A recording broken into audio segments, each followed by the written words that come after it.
Salam, hər vaxtınız xeyir olsun. İlk öncə o gün mən bunu gördüm, dərsə girirdim, dedim çıxıb cavab verəcəm, fikrimdən çıxdı. Bunun bildirim ki, izahı YouTube kanalımda var. Yəni Ələzovun kitabındandır və Ələzovun demək olar ki, bütün izahları YouTube kanalımda var.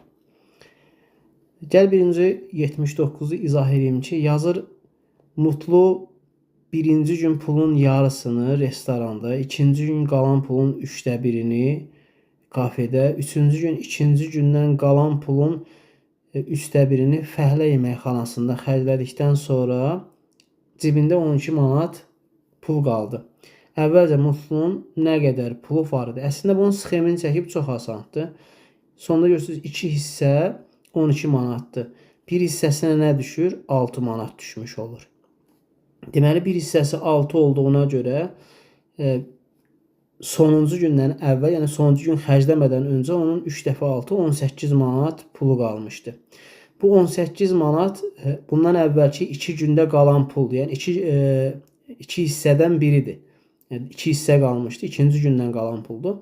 2 hissəsi 18 isə, bunu da bölsək hər hissəsinə 9 düşmüş olacaq.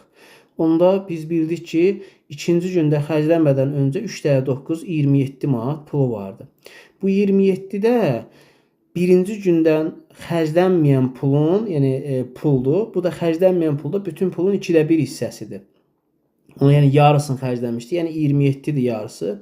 Digər yarısı da 27 olduğuna görə deməli bütün pul 54 manat olmuşdu ki, doğru cavabda D var. Bizə nə deyir? Əvvəlcə Mutlunun nə qədər pulu vardı?